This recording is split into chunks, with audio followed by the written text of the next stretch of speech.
여호수아 4장입니다. 그 모든 백성이 요단을 건너가기를 마침에 여호와께서 여호수아에게 말씀하여 이르시되 백성의 각 지파에 한 사람씩 12사람을 택하고 그들에게 명령하여 이르기를 요단 가운데 제사장들의 발이 굳게 선 그 곳에서 돌 12를 택하여 그것을 가져다가 오늘 밤 너희가 유숙할 그곳에 두게 하라 하시니라. 여호수아가 이스라엘 자손 중에서 각 지파에 한 사람씩 준비한 그 12사람을 불러 그들에게 이르되 요단 가운데로 들어가 너희 하나님 여호와의 궤 앞으로 가서 이스라엘 자손들의 지파 수대로 각기 돌 한 개씩 가져다가 어깨에 매라.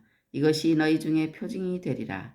후일에 너희의 자손들이 물어 이르되 이 돌들은 무슨 뜻이냐 하거든 그들에게 이르기를 요단물이 여호와의 언약궤 앞에서 끊어졌나니 곧 언약궤가 요단을 건널 때에 요단물이 끊어졌으므로 이 돌들이 이스라엘 자손에게 영원히 기념이 되리라 하라 하니라. 이스라엘 자손들이 여호수아가 명령한 대로 행하되 여호와께서 여호수아에게 이르신 대로 이스라엘 자손들의 지파의 수를 따라 요단 가운데에서 돌 12를 택하여 자기들이 유숙할 곳으로 가져다가 거기에 두었더라. 여호수아가 또 요단 가운데 곧 언약궤를 맨 제사장들의 발이 선 곳에 돌 12를 세웠더니 오늘까지 거기에 있더라. 또 여호와께서 여호수아에게 명령하사 백성에게 말하게 하신 일, 곧 모세가 여호수아에게 명령한 일이 다 마치기까지 궤를 맨 제사장들이 요단 가운데에 서 있고 백성은 속히 건넜으며 모든 백성이 건너기를 마친 후에 여호와의 궤와 제사장들이 백성의 목전에서 건넜으며 루벤 자손과 갓 자손과 므낫세 반 지파는 모세가 그들에게 이른 것 같이 무장하고 이스라엘 자손들보다 앞서 건너갔으니 무장한 4만 명가량이 여호와 앞에서 건너가 싸우려고 여리고 평지에 이르니라. 그 날에 여호와께서 모든 이스라엘의 목전에서 여호수아를 크게 하심에 그가 생존한 날 동안에 백성이 그를 두려워하기를 모세를 두려워하던 것 같이 하였더라. 여호와께서 여호수아에게 말씀하여 이르시되 증거궤를 맨 제사장들에게 명령하여 요단에서 올라오게 하라 하신지라. 여호수아가 제사장들에게 명령하여 이르기를 요단에서 올라오라 하매 여호와의 언약궤를 맨 제사장들이 요단 가운데에서 나오며 그 발바닥으로 육지를 밟는 동시에 요단물이 본 곳으로 도로 흘러서 전과 같이 언덕에 넘쳤더라. 첫째 달 10일에 백성이 요단에서 올라와 여리고 동쪽 경계 길갈에 진침해 여호수아가 요단에서 가져온 그 12돌을 길갈에 세우고 이스라엘 자손들에게 말하여 이르되 후일에 너희의 자손들이 그들의 아버지에게 묻기를 이 돌들은 무슨 뜻이니까 하거든 너희는 너희의 자손들에게 알게 하여 이르기를 이스라엘이 마른 땅을 밟고 이 요단을 건넜음이라. 너희의 하나님 여호와께서 요단물을 너희 앞에서 마르게 하사 너희를 건너게 하신 것이 너희의 하나님 여호와께서 우리 앞에 홍해를 말리시고 우리를 건너게 하심과 같았나니 이는 땅의 모든 백성에게 여호와의 손이 강하신 것을 알게 하며 너희가 너희의 하나님 여호와를 항상 경외하게 하려 하심이라 하라. 아멘. 찬송가 611장 주님 오라 부르시어 듣겠습니다.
할렐루야.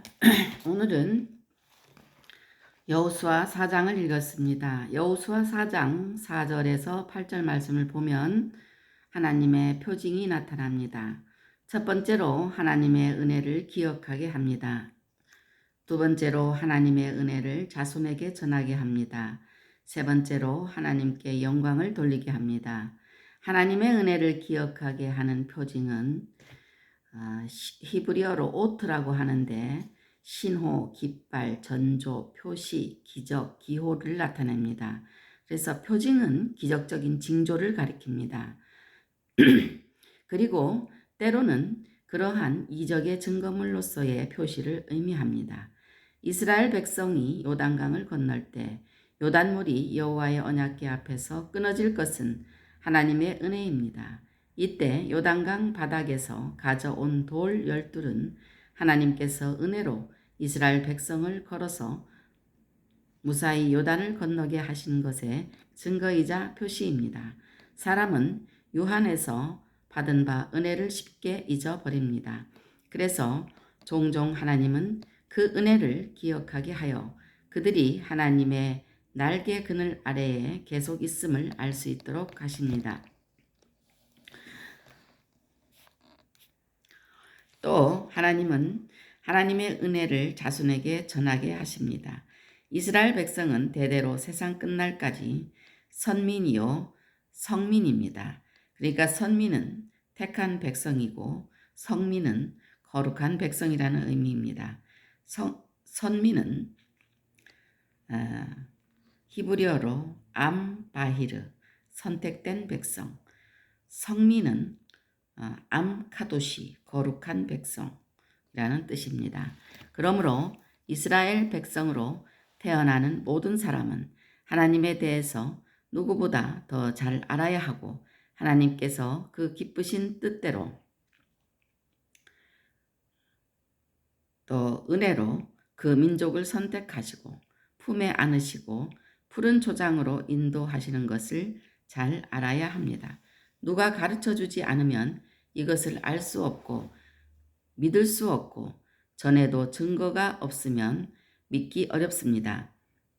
이 12돌을 가지고 하나님의 은혜를 전할 때 요단강을 걸어서 건너는 체험을 하지 못한 후세들이 믿게 되고 성민으로 살아갈 것입니다.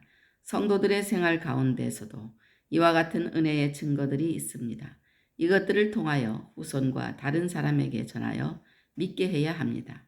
또 하나님께 영광을 돌리게 합니다. 요단강 바닥에서 나온 12돌을 볼 때 놀라우신 하나님의 능력과 은혜를 찬미하고 영광을 돌리게 됩니다. 여호수아 4장 15절로의 18절 말씀을 보게 되면 하나님의 이적을 볼 수가 있습니다. 한치의 오차도 없이 행하십니다. 또 정확한 시간에 행하십니다. 또 놀라운 방법으로 행하십니다. 하나님은 그 뜻에 맞는 일은 무슨 일이든 하실 수 있는 하나님이시므로 스스로가 정하신 자연의 법칙에 제한받으심 없이 그 자신의 의지를 행하시기 위해서는 얼마든지 새로운 법칙을 만드시는 분이십니다. 그러므로 자연의 법칙 안에 사는 인간에게는 이적으로 보이는 것도 하나님 편에서는 자연스러운 것이고 얼마든지 있을 수 있는 일입니다. 그렇다고 하나님이 창조 시에 정해놓으신 정밀한 자연 법칙을 스스로가 임으로 깨뜨리시지는 않고 다만 창조 시에 작정하신 구원의 계획에 필요한 만큼 자연의 법칙을 벗어난 계획들을 요소요소에 삽입하여 역사의 전체를 확정하신 후 창조에 들어가셨습니다. 성경상에 수많은 예언들이 있고 그것들이 정확하게 성취되고 있으며 또한 앞으로도 예언대로 성취될 것을 기대할 수 있는 것은 이 확정된 프로그램 때문에 가능한 것입니다. 그러므로 하나님의 이적 행하심은 이미 확정해 놓으신 계획에 따라 이루어지기 때문에 한치의 오차도 있을 수 없습니다. 사람들은 그 이적들에 놀라며 하나님의 존재하심을 인식하게 됩니다. 이스라엘 백성이 요단강을 건너서 요단강을 걸어서 건너는 이적이 끝나자 요단강은 여전히 자연으로 돌아가 전과 같이 언덕에 넘치도록 가득 차 흘렀습니다. 또 정확한 시간에 행하십니다. 하나님은 아브라함에게 그 후손이 이방에서 객이 되어 그들을 섬기겠고 그들은 400년 동안 괴롭힘을 당하다가 하나님이 구출하셔서 큰 재물을 이끌고 나올 것이라고 미리 말씀하셨습니다. 이와 같이 확정된 계획에 따라 역사가 흘러가기 때문에 이적 또한 필요한 정확한 시간에 행하여집니다. 또 놀라운 방법으로 행하십니다. 하나님의 이적은 사람으로서는 불가사의한 방법으로 행하십니다. 아멘. 찬송가 612장 듣겠습니다. 612장 이 땅에서 주를 위해 듣겠습니다.